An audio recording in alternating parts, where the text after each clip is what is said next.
बिस्मिल्लाहिर्रहमानिर्रहीम, अस्सलाम वालेकुम। पूरे जोरों शोर से इस वक्त इलेक्शन कैंपेन जारी है और मुकाबला ये हो रहा है कि जनाब किस तरह से हमने ज़्यादा आवाम को बेवकूफ़ बनाना है। अगर बात कर लें पाकिस्तान तहरीक इंसाफ की तो उनका तो नारा एक ही है। इमरान खान ने कहा था जुल्म का बदला वोट से, तो लोग अब वोटिंग के लिए कह रहे हैं। फिर उन्होंने कहा था कि एहतसाब सबके लिए होगा। फिर उन्होंने बहुत सारे ऐसे और स्लोगन्स बनाए हैं जिसमें उन्होंने कहा है कि तमाम के लोगों के लिए यकसा तालीमी निज़ाम होगा, बाकी सारे मामलात होंगे, जीडीपी ग्रोथ, और वो अपना जो पिछला प्लान था वो भी वो शेयर करें। दूसरी तरफ अगर बात कर लें हम पाकिस्तान मुस्लिम लीग नून की, यानी कि नवाज शरीफ साहब की, आज उन्होंने जो स्लोगन था उनका कि पाकिस्तान को नवाज दो, यानी कि पाकिस्तान को नवाज शरीफ साहब वापस आ चुके हैं, उनको दोबारा दे दो, क्योंकि वो चाहते हैं कि अवाम को एक बार फिर बेवकूफ़ बनाएं। वो बेवकूफ़ इस तरह से बनाएं कि अगर उनके मैनिफेस्टो की बात कर लें, इलेक्शन मंशूर की बात कर लें जो 2024 उन्होंने आज पेश किया, तो जो सबसे बड़ी और अहम और चीदा खबर थी वो ये थी कि उन्होंने कहा कि हमने नैब को ख़त्म करना है। तो नैब का मतलब यह है नेशनल अकाउंटेबिलिटी ब्यूरो, यानी कि जब आपने अपने आप को अकाउंटेबल ही नहीं रहने देना तो फिर आप किस तरह से पाकिस्तान में और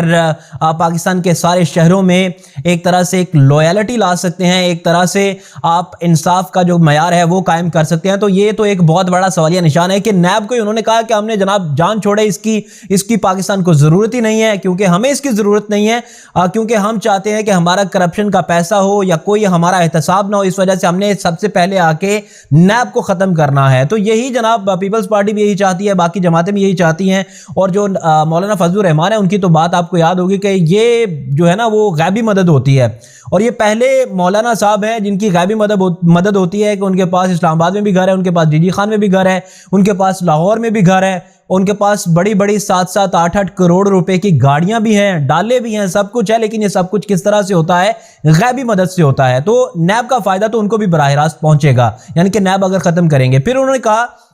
कि हम जनाब 300 यूनिट तक बिजली फ्री दे देंगे। तो बिजली आप किस तरह से फ्री दे देंगे? सबसे पहले तो आपके मुल्क में इलेक्ट्रिसिटी है नहीं है। आप अभी तो सर्दी का मौसम है, तो सर्दियों में भी इलेक्ट्रिसिटी का ये हाल है कि 4-4, 5-5, 6-6 घंटे, और कई इलाकों में तो बल्कि मैं लाहौर की अगर बात कर लूँ तो यहाँ पर पूरा पूरा दिन भी, एक हफ्ते में एक दिन लाइट जाती है। तो लाइट आपके पास है नहीं है तो आप फ्री कहाँ से देंगे? अभी अगर बात कर लें तो 66 रुपये फी यूनिट बिजली है, तो 66 रुपये फी यूनिट बिजली आपके पास दस्तयाब नहीं है, तो आप फ्री किस तरह से देंगे? ये भी एक बहुत बड़ा सवालिया निशान है। दूसरी तरफ उन्होंने कहा कि हमने सोलर सिस्टम जो है उसको प्रमोट करना है, तो वो किस तरह से प्रमोट करेंगे? क्योंकि जो आपकी प्रोडक्शन है सोलर की वो पाकिस्तान की नहीं है, वो चाइना से हम लोग इंपोर्ट करते हैं या दीगर ममालिक से इंपोर्ट करते हैं। पहले आप इंडस्ट्री तो लगाएं। इंडस्ट्री तब लगेगी जब टैक्सेस कम होंगे, जब यहां पर कॉस्ट ऑफ प्रोडक्शन कम होगी। लेकिन यहां पर तो लोग जो हैं वो बाहर जाने को तरजीह दे रहे हैं, लोग यहां पर रहना पसंद नहीं कर रहे। अगर बात कर लें पिछले साल की 2023 की, तकरीबन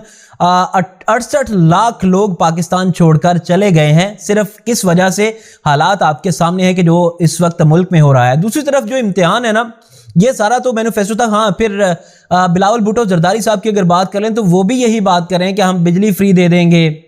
हमें ये कर देंगे, घर दे देंगे, 1 करोड़ नौकरियां दे देंगे। तो किस तरह से दे देंगे? सवाल तो यहां पर यह पैदा होता है कि जब आप हुकूमत में थे ये सारी जमातों का मैनिफेस्टो एक ही है। घुमा फिरा के मंशूर की बात करते हैं तो सारे एक ही करते हैं। तो ये सारी जमातें 2022 से लेकर 2023 तक, यानी कि 16 महीने ये इक्तदार में थी। तो तब इनको क्यों याद नहीं आया कि हमने जब इलेक्शन में जाना है तो लोगों का, आवाम का सामना करना है, तो किस तरह से सामना करेंगे? क्योंकि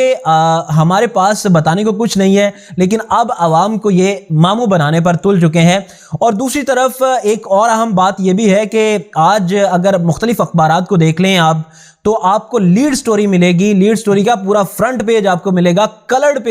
पेज मिलेगा, जिसमें नवाज शरीफ साहब की तस्वीर है, जिसमें नवाज शरीफ साहब को दिखाया गया है और बताया गया है कि जनाब ये हैं हमारे मुस्तकबिल के वजीर आजम। तो इलेक्शन कमीशन ऑफ पाकिस्तान के रूल्स के मुताबिक अगर आप एमएनए के टिकट होल्डर हैं, इलेक्शन कॉन्टेस्ट कर रहे हैं, तो सिर्फ और सिर्फ उसकी कॉस्ट 40 लाख रुपए तक होनी चाहिए। तो आप अंदाजा कर लें कि ये, मैं कहता हूं कि 10 से 12 करोड़ रुपए के ये इश्तिहारात होंगे जो मुख्तलिफ अखबारात को दिए गए हैं। तो ये कहां से आते हैं? फिर वही बात आ जाती है मौलाना साहब की कि ये गैबी मदद होती है। आप इनके हलकों में चले जाएं, इनके हलके में जो मद्दे मुकाबिल उम्मीदवार हैं उनकी फ्लैक्सेस आपको नजर नहीं आएंगी, लेकिन इनकी आपको नजर आएंगी, क्योंकि गैबी मदद है।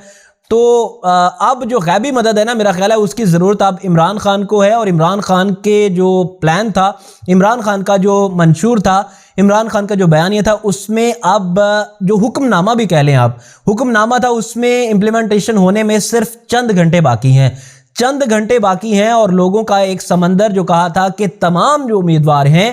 پورے پاکستان میں، وہ پاکستان تحریک انصاف کے جو نامزد کردہ امیدوار ہیں وہ اپنے اپنے حلقوں میں نکلیں گے، وہ خوف کے بت توڑ دیں گے، وہ سامنے آئیں گے اور بتائیں گے کہ ہم نے کوئی جرم نہیں کیا، ہم لوگ الیکشن لڑ رہے ہیں جو پاکستان کے آئین کا آرٹیکل 17 کہتا ہے کہ ہر کسی کو آزادی حاصل ہے، تو آپ الیکشن کو لڑنے سے تو کسی کو روک نہیں سکتے، کیونکہ سپریم کورٹ آف پاکستان میں بھی جب یہ سماعت ہوئی صنم جاوید کے کیس سے متعلق، جو شوکت بصرہ سے متعلق، پھر پاکستان تحریک انصاف کے جو صدر ہیں چودھری پرویز الہی، ان سے متعلق، تو واضح طور پر عدالت نے یہ فیصلے میں لکھا کہ آپ کسی کو الیکشن سے نہیں روک سکتے ہیں۔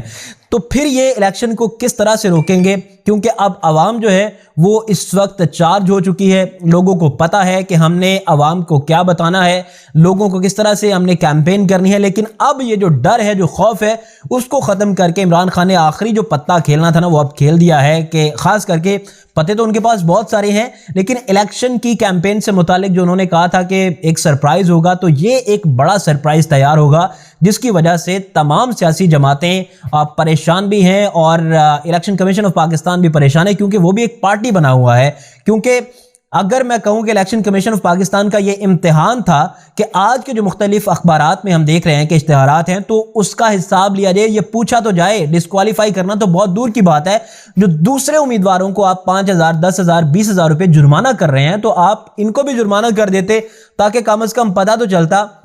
کہ جو آپ کا گٹھ جوڑ ثابت کرنے کے لیے پاکستان تحریک انصاف اور مختلف جو لوگ ہیں وہ یہ کہتے ہیں، تو پتہ چلے کہ آپ کا گٹھ جوڑ نہیں ہے، لیکن اس سے تو مضبوط ہوتا جا رہا ہے، اس سے تو نظر آتا جا رہا ہے کہ جو کہا جاتا تھا کہ نواز شریف صاحب کے بڑے گڈ بک میں ہے سکندر سلطان راجہ، جو کہ چیئرمین ہیں الیکشن کمیشن آف پاکستان کے، تو وہ جو بات تھی وہ اب سچ ثابت ہوتی ہوئی نظر آ رہی ہے۔ یہ معاملہ تو اب 8 فروری کو کھل جائے گا کہ 8 فروری کو ووٹ کس کو پڑتے ہیں، عوام کس کے ساتھ ہے، لیکن ابھی تک جو فی الحال کی انسٹرکشنز ہیں اس کے مطابق تو یہی ہے کہ عمران خان نے واضح طور پر کہا ہے کہ آپ نے ڈرنا نہیں ہے، آپ نے گھبرانا نہیں ہے، آپ نے پوری اپنی عوامی طاقت کے ساتھ، کیونکہ انقلاب جو ہے یا تبدیلی جو ہے وہ اس وقت آتی ہے جب آپ عوامی طاقت کے ساتھ باہر نکلتے ہیں۔ آپ گھروں میں بیٹھ کر انقلاب آپ کو ملے گا نہیں، گھروں میں بیٹھ کر آپ کو تبدیلی ملے گی نہیں، گھروں میں بیٹھ کر آپ کو یہ ساری چیزیں ملیں گی نہیں، کیونکہ اب وقت ہے بدلنے کا پاکستان کو، اور پاکستان کو کس طرح سے بدلا جائے گا، ان دو سیاسی جماعتوں سے چھٹکارا حاصل کر کے اب پاکستان تحریک انصاف کی حکومت بنے گی، تو پھر جو لوگوں کا وعدہ بھی ہے، دعویٰ بھی ہے کہ ہم پاکستان کو بدلیں گے، بہرحال بدلیں گے یا نہیں یہ تو وقت بتائے گا۔ امید کرتا ہوں ویڈیو پسند آئی ہوگی، اب تک کے لیے اتنا ہی، مجھے دیجیے اجازت، اللہ حافظ۔